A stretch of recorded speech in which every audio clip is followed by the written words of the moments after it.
শুভেচ্ছা, স্বাগত সন্ধ্যার মাছরাঙা সংবাদে। আপনাদের সঙ্গে আছে আমি ফারহানা পারভীন। শুরুতে জানিয়ে দিচ্ছি গার্ডিয়ান লাইফ ইন্স্যুরেন্স সংবাদ শিরোনাম।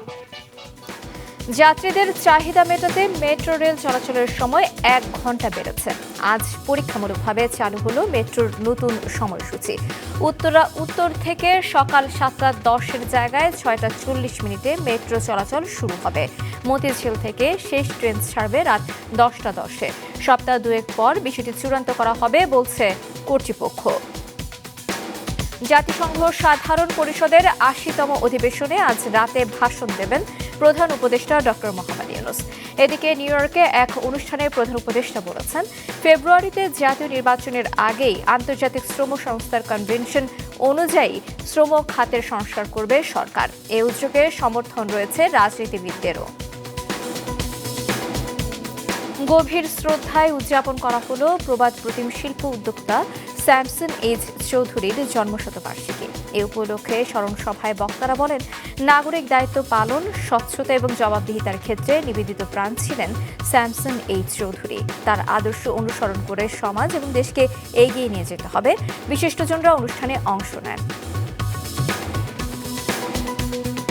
শুনছিলেন শিরোনাম, এবার বিস্তারিত। যাত্রীদের সুবিধায় আজ থেকে পরীক্ষামূলকভাবে শুরু হলো মেট্রো রেলের নতুন সময়সূচি। চলাচলের সময় বাড়ছে 1 ঘন্টা। উত্তর স্টেশন থেকে সকাল 7:10 জায়গায় 6:40 থেকে মেট্রো রেল চলাচল শুরু হবে। দিন শেষে ট্রেন মতিঝিল থেকে রাত 9:40-এর পরিবর্তে 10:10 ছাড়বে, যা উত্তরে পৌঁছাবে 11:15-টায়। এছাড়াও এখন 2 ট্রেনের মধ্যে বিরতি 2 মিনিট কমে যাবে। পিক টাইমে 4 মিনিট পর পর পাওয়া যাবে ট্রেন। আজ থেকে পরীক্ষামূলকভাবে নতুন এই ব্যবস্থা চালু হলো। সপ্তাহ দুয়েক পর এই বিষয়ে চূড়ান্ত সিদ্ধান্ত নেওয়া হবে। যাত্রী চাহিদা মেটাতে সময় বাড়ানো হচ্ছে বলছে কর্তৃপক্ষ। বর্তমানে 19 সেট ট্রেনের ট্রায়ালিং চলতেছে আর কি, যাতে হেডওয়ে কমানো যায় এবং কি প্যাসেঞ্জারের রেভিনিউ সার্ভিস যাতে ভোগান্তিমুক্ত হয়, যাতে প্যাসেঞ্জারের কোনো ভিড় না হয় বা তাদের চলাফেরা যাতে সুবিধা হয়, এজন্য আর কি এই উদ্যোগ নেওয়া হয়েছে। শেষ ট্রেন আগে মতিঝিল থেকে রাত 9:40-এ ছাড়তো, এখন সম্ভবত 10:10-এ ছাড়ার কথা আর কি। জাতিসংঘ সাধারণ পরিষদে ৮০তম অধিবেশনে আজ রাতে ভাষণ দেবেন প্রধান উপদেষ্টা অধ্যাপক ডক্টর মোহাম্মদ ইউনূস। নিউ ইয়র্কে এক অনুষ্ঠানে তিনি বলেছেন, ফেব্রুয়ারিতে জাতীয় নির্বাচনের আগেই সরকার আন্তর্জাতিক শ্রম সংস্থার কনভেনশনের সঙ্গে মিল রেখে শ্রম খাতের সংস্কার করবে। রিপোর্টে থাকছে বিস্তারিত। জাতিসংঘে বাংলাদেশের স্থায়ী মিশনে গতরাতে আয়োজন করা হয় নৈশভোজ। যোগ দেন প্রধান উপদেষ্টা অধ্যাপক ডক্টর মোহাম্মদ ইউনূস। অনুষ্ঠানে শ্রম আইন, শ্রমিক অধিকার এবং দেশে চলমান সংস্কার প্রচেষ্টার উপর সংলাপের জন্য আমন্ত্রণ জানানো হয় কূটনীতিক, জাতিসংঘ কর্মকর্তা এবং দেশের রাজনৈতিক ব্যক্তিত্বদের। পোশাক শিল্পের গুরুত্বের উপর জোর দিয়ে শ্রম খাত সংস্কারের প্রতি সমর্থন জানান তারা। The rights of the people will be expressed, and there will be some sort of a law that necessary actions also to overcome the situation. And the labor rights we always support. I can assure you that what is the problem, we will be there to support the government's industry and the government and the buyer as well. And the labor should get more incentive. But when we talk about investment, we talk about jobs, but we probably don't talk enough about the kind of jobs that gets created through those investments. Of course, it's about wages, but it's about much more. It's about human dignity. Does it really ensure? প্রধান উপদেষ্টা বলেন, আগামী বছর ফেব্রুয়ারিতে হতে যাওয়া জাতীয় নির্বাচনের আগেই আন্তর্জাতিক শ্রম সংস্থার কনভেনশনের সাথে সামঞ্জস্যপূর্ণ শ্রম সংস্কার বাস্তবায়ন করবে অন্তর্বর্তীকালীন সরকার। Grateful to the leaders of our political parties for being here today. That gives a big message, not only to Bangladesh, also to the world, that you came together.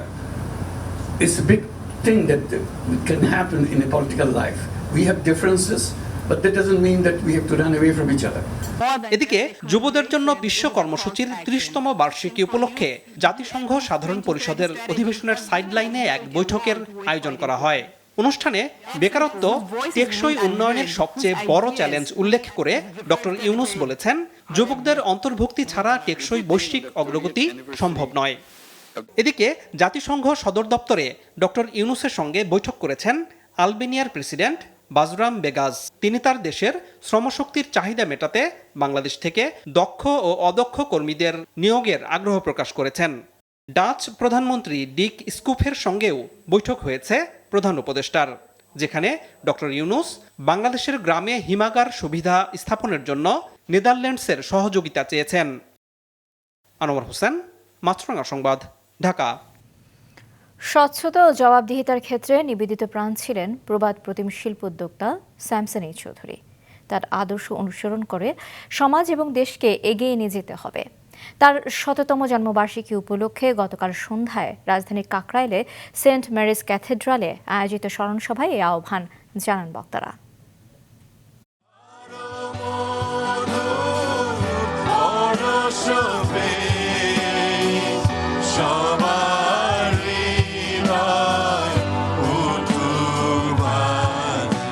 কর্মের মধ্য দিয়ে স্রষ্টার সৃষ্টির আরাধনা করতেন স্যামসন এইচ চৌধুরী। প্রার্থনা সঙ্গীতে সেই স্রষ্টার আরাধনার মধ্য দিয়ে শুরু হয় বিনম্র এই আয়োজন।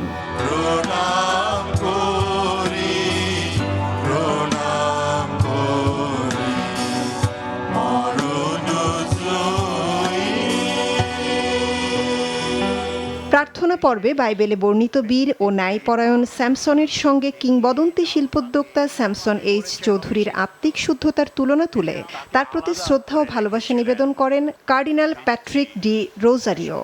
মৃত্যুর পরে আমাদের বিশ্বাস পরমেশ্বর স্যামসন চৌধুরীকে নিজের করে নিয়েছেন এই কথাটি উচ্চারণ করে, এসো তোমরা পিতার আশীর্বাদের পাত্র যারা, যে রাজ্যে তোমাদের দেওয়া হবে বলে রাখা হয়েছে তা তোমরা নিজেদেরই বলে গ্রহণ করো। ব্যবসায়িক জগতে ধ্রুবতারা হয়ে ওঠা স্যামসন এইচ চৌধুরী ব্যক্তি ও সামাজিক জীবনেও ছিলেন শুদ্ধাচারী। পরিবারের সদস্যদের স্মৃতিচারণে এদিন তিনি ধরা দিলেন অন্য আলোয়। দাদু ভাইয়ের আমাদের মাঝে নেই, আজ থেকে 50 বছর পর হয়তো আমরাও অনেক এখানে থাকবো না, কিন্তু আমার দৃঢ় বিশ্বাস যে আমাদের পরবর্তী প্রজন্ম দাদু ভাইয়ের আদর্শ, দাদু ভাইয়ের ভ্যালিউসগুলোকে ক্যারি ফরওয়ার্ড করবে এবং স্কয়ার গ্রুপকে, এই দেশের সমাজকে আগিয়ে নিয়ে যাবে। যে কোনো সমস্যাতেই আমরা যখন পড়তাম হয়তো উনি বলতে পারতেন যে মুক্তাদি তুমি এটা করে নিয়ে আসো, আমি দেখে দিব। এই কথাটা উনি কিন্তু কোনোদিন বলেন নাই, উনি নিজে ড্রাফট করতেন। তার ঘরের মধ্যে একটা জিনিস ছিল যে বৌদিকে তিনি যে সম্মানটা দিতেন, আজকে আমরা কি সবাই নিজের ঘরে নিজের পার্টনারকে সেই সম্মানটা দেই? সামাজিক, রাজনৈতিক এবং ব্যবসায়িক জগতের নেতৃস্থানীয়দের সমাগমে পূর্ণতা পেয়েছিল আয়োজনটি। শুধু স্কয়ার নয়, এদেশের বহু প্রতিষ্ঠান স্যামসন এইচ চৌধুরীর সততা, দৃঢ়তা ও অঙ্গীকারাবদ্ধ নেতৃত্বে কতটা সমৃদ্ধ হয়েছিল সেটিও উঠে এলো আলোচনায়। যখন স্যামসন চৌধুরী আমাদের ট্রান্সপারেন্সি ইন্টারন্যাশনাল বাংলাদেশের সভাপতি ও চেয়ারম্যান, তিনি নিযুক্ত হন 2004-এর মে মাসে। তিনি বলতেন পিছনে তাকানো যাবে না, হাল ছেড়ে দেওয়া যাবে না, আমাদের কাজে প্রতিকূলতা আসবে, চ্যালেঞ্জ আসবে, আমাদেরকে রাষ্ট্রীয় ষড়যন্ত্রকারী বলবে, রাষ্ট্রদ্রোহী বলবে, কিন্তু তারপরে আপনার কাজ আপনাকে চালিয়ে যেতে হবে। স্যামসন চৌধুরী একজন আলোকবর্তিকা নয়, সেই ক্ষেত্রে স্যামসন চৌধুরী এক বিরাট দৃষ্টান্ত। সেই ক্ষেত্রে আমরা মনে করি যে স্যামসন চৌধুরী আজকে যদি থাকতেন তাহলে আমরা আরও সামনের দিকে এগিয়ে যেতে পারতাম। মিস্টার চৌধুরী তাকে যত স্মার্ট দেখেন, কথাবার্তা বলার ভঙ্গি, এটা তিনি নেভির থেকেই পেয়েছেন। শতাব্দী প্রাচীন মানুষটি এদেশের শিল্প, বাণিজ্য ও অর্থনীতির জগতে এখনো কতটা সমকালীন, কতটা প্রাসঙ্গিক, ঘুরে ফিরে বারবার এসেছে সেই আলাপ। উত্তরসূরিরা তার দেখানো পথ ধরেই চলছে বলে সন্তুষ্টি জানালেন অতিথিরা। বাংলাদেশে স্যামসন চৌধুরীকে আমি এই দেশের শিল্প, বাণিজ্য, স্বাস্থ্যসেবা, বস্ত্র খাতের একজন সুম্পিটার বলে মনে করি। আমি বলবো স্যামসন চৌধুরী যে মান রেখে গেছেন সেটা তার বংশধরেরা রক্ষা করতে পেরেছেন, হয়তোবা আরও বেশি উৎকর্ষতা আনয়ন করতে পারবেন। পরিবারের পক্ষ থেকে আগতদের ধন্যবাদ জানিয়ে স্যামসন এইচ চৌধুরীর পুত্র তপন চৌধুরী জানান, পিতার রেখে যাওয়া আদর্শের আলোতেই এখনো পথ চলেন তারা। একজন আদর্শ মানুষ হিসাবে আপনারা অনেকেই তাকে চিনতেন, যিনি নিজের সততা, নৈতিকতা ও ন্যায়পরায়ণতার সাথে কখনো আপোষ করেননি। তার রেখে যাওয়া আদর্শ আমাদের পথ চলার আলো হয়ে আছে। তার কথা আজও আমাদের অনুপ্রেরণা যোগায়।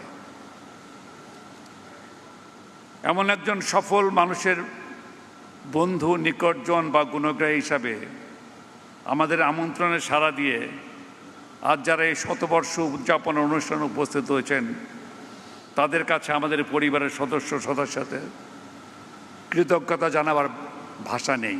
স্যামসন এইচ চৌধুরীর জন্ম শতবর্ষ উপলক্ষে দেশের প্রান্তিক মানুষের কাছে স্বাস্থ্য সেবা পৌঁছে দিতে স্কয়ার চালু করেছে বিশেষ মোবাইল ক্লিনিক। অনুষ্ঠানে প্রদর্শন করা হয় এই বিষয়ে একটি বিশেষ ডকুমেন্টারি। শিল্পী শামা রহমান রবীন্দ্রসঙ্গীতে শ্রদ্ধা নিবেদন করেন কিংবদন্তির প্রতি।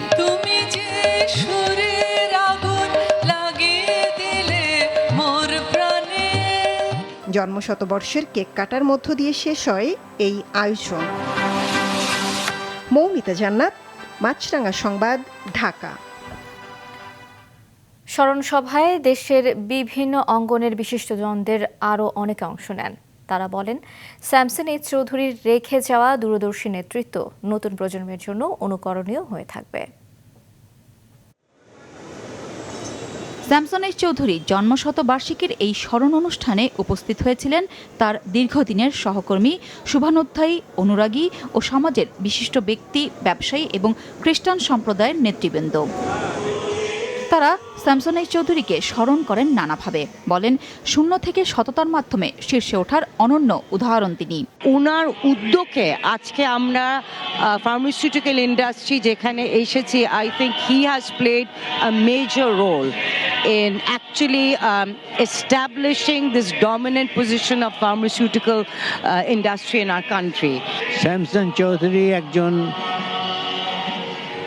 এমন একজন ব্যক্তিত্ব ছিলেন যার অভাব আমরা কোনোদিন ভুলতে পারবো না।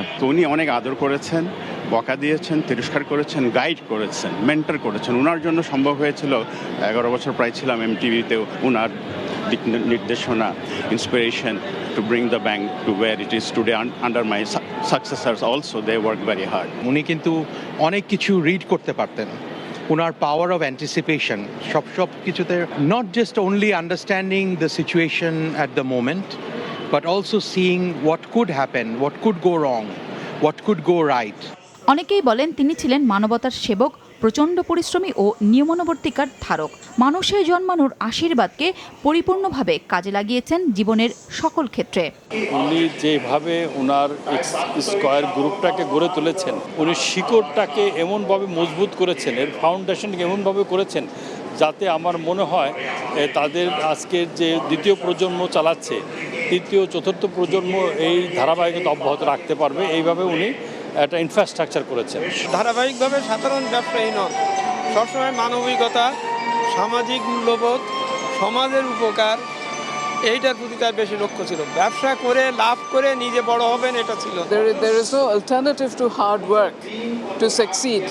এবং এই কথাটাও যদি আমাদের তরুণ সমাজ মনে রেখে কাজ করেন, তাহলে তারা অনেক দূর এগিয়ে যাবেন স্যামসন চাচার পথ অনুসরণ করে।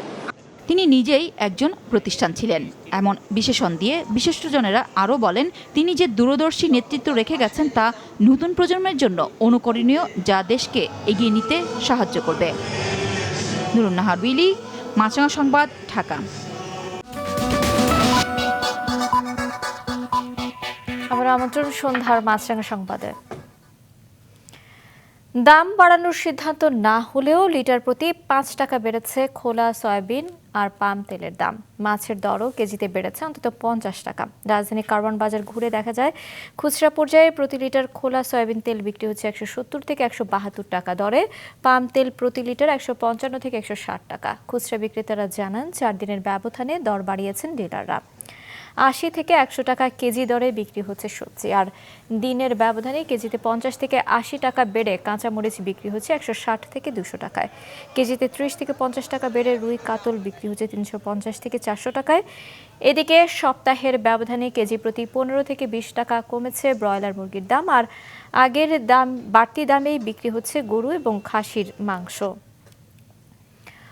মহাষষ্ঠীর মধ্য দিয়ে রোববার শুরু হচ্ছে সনাতন ধর্মাবলম্বীদের সবচেয়ে বড় উৎসব দুর্গাপূজা। এবছর দেশের 33,355টি মণ্ডপে হবে দুর্গাপূজা। গত বছরের চেয়ে যা প্রায় 2000 বেশি। সকালে ঢাকেশ্বরী জাতীয় মন্দিরে পূজার সার্বিক বিষয়ে সংবাদ সম্মেলনে তথ্য জানান পূজা উদযাপন পরিষদের নেতারা। কয়েকটি জেলায় প্রতিমা এবং মন্দিরে হামলার অভিযোগ করে সুন্দরভাবে পূজা উদযাপনের নিরাপত্তা ব্যবস্থা আরও জোরদারের দাবি জানান তারা। গুজবে কান না দিয়ে কোথাও বিশৃঙ্খলা এবং হামলা হলে দ্রুত আইনশৃঙ্খলা বাহিনীকে জানানোর আহ্বান জানান তারা। ঢাকা মহানগরে এবার 259টি মণ্ডপে পূজা অনুষ্ঠিত হবে। এশিয়া কাপের ফাইনালে রোববার খেলবে ভারত এবং পাকিস্তান। অবশ্য এর আগে সুপার 4-এর শেষ ম্যাচে ভারত আজ রাত 8:30টায় খেলবে শ্রীলঙ্কার বিপক্ষে। এদিকে এশিয়া কাপে বাংলাদেশ দলের পারফরমেন্স কেমন ছিল তা সংযুক্ত আরব আমিরাতের দুবাই থেকে জানিয়েছেন অনিক জাবের। 136 রানের টার্গেটে ব্যাট করতে নেমে বাজেভাবে হেরেছে বাংলাদেশ দল। পাকিস্তানের সাবেক ক্রিকেটার ওয়াসিম আকরাম বলেছেন এই ম্যাচ বাংলাদেশ হেরে যাবে, তিনি সেটা কল্পনাও করতে পারেননি। ব্যাটাররা খুবই বাজেভাবে আউট হয়েছেন। বিশেষ করে আমরা যদি প্রথম থেকে দেখি, পারভেজ, ইমন, তাওহিদ, হৃদয় যেভাবে আউট হয়েছেন বেশ দৃষ্টিকটু লেগেছে। নুরুল হাসান সোহানকে দলে নিয়মিত করার ব্যাপারে বেশ সমালোচনা হচ্ছিল, তাকে দলে সুযোগ দেওয়া হয়েছে, কিন্তু সেই সুযোগ তিনি কাজে লাগাতে পারেননি। অন্যদিকে জাকের আলী অনিক, যাকে হার্ড হিটার ব্যাটার বলা হয়, ফিনিশার বলা হয়, তিনি কিন্তু সংযুক্ত আরব আমিরাতে এশিয়া কাপ খেলতে আসার পর থেকে এবং তার আগে অনেক আগে থেকেই ভালো পারফর্ম করতে পারছেন না। গত ভারত ম্যাচে তিনি প্রায় 4 থেকে 5টা বল ব্যাটেই লাগাতে পারেননি এবং পাকিস্তানের বিপক্ষে কিন্তু তিনি দায়িত্ব নিয়ে ব্যাট করে দলকে জিতিয়ে আসা উচিত ছিল, সেখানে তিনি খুব বাজেভাবে আউট হয়েছেন। বাংলাদেশ শুধু বাজেভাবে উইকেট বিলিয়ে দেননি, পাকিস্তানকে 100-র নিচে আটকানোর কথা ছিল, সেখানে কিন্তু ফিল্ডিংটাও মিস করেছে, 3টা catch miss, run out miss, সব মিলে একরকম পাকিস্তান দলকে কিন্তু বাংলাদেশ জয়টা তাদের উপহার দিয়ে এসেছে। ফাইনাল খেলার স্বপ্নটা বাংলাদেশের জন্য স্বপ্নই থেকে গেল, এমন সুযোগ বারবার আসে না। অন্যদিকে বাংলাদেশ চলে যাওয়ার ফলে পাকিস্তান কিন্তু ফাইনালে গেছে এবং পাকিস্তান ভারত এশিয়া কাপে প্রথমবারের মতো ফাইনালে উঠেছে। দুদলই কিন্তু আজকের দিনে হোটেলে বিশ্রামে ছিল, তবে আগামীকাল তারা তাদের অনুশীলনের জন্য নামবেন এবং ফাইনালের আগে তারা তাদের সর্বোচ্চ প্রিপারেশনটা নিবে। পাকিস্তান ভারতকে এখন পর্যন্ত যে এশিয়া কাপের ম্যাচগুলো খেলেছে সংযুক্ত আরব আমিরাতে, একটাতেও হারাতে পারেনি। ফাইনালে তারা হারাতে পারবে কিনা সেটাই এখন দেখার বিষয়। অনিক জাবের, মাতৃকা সংবাদ, দুবাই, সংযুক্ত আরব আমিরাত। সন্ধ্যার সংবাদ শেষ করছি, যাবার আগে গার্ডিয়ান লাইফ ইন্স্যুরেন্স সংবাদ শিরোনামগুলো আরও একবার। যাত্রীদের চাহিদা মেটাতে মেট্রো রেল চলাচলের সময় বাড়ল 1 ঘন্টা। পরীক্ষামূলকভাবে চালু হলো নতুন সময়সূচি, চূড়ান্ত হবে সপ্তাহ 2 পর। জাতিসংঘে আজ রাতে ভাষণ দেবেন প্রধান উপদেষ্টা। নির্বাচনের আগে শ্রম খাতে সংস্কার করা হবে, নিউ ইয়র্কে এক অনুষ্ঠানে জানালেন ডক্টর ইউনুস। গভীর শ্রদ্ধায় প্রবাদ প্রতিম শিল্প উদ্যোক্তা স্যামসন এইচ চৌধুরীর জন্মশতবার্ষিকী উদযাপন। তার আদর্শ অনুসরণ করে এগিয়ে যেতে হবে স্মরণসভায় বক্তারা। এ ছিল সন্ধ্যার সংবাদে। দর্শক, রাস্তায় ধুলো এবং ধোঁয়া ফুসফুসের ক্ষতির কারণ হতে পারে, তাই জীবাণু এবং ফুসফুসের সংক্রমণ থেকে সুরক্ষিত থাকতে ব্যবহার করুন ফেস মাস্ক। এতক্ষণ সঙ্গে থাকার জন্য ধন্যবাদ জানিয়ে আমি ফারহানা পারভিন শেষ করছি সন্ধ্যার মাছরাঙা সংবাদ। এই দিন এইভাবে।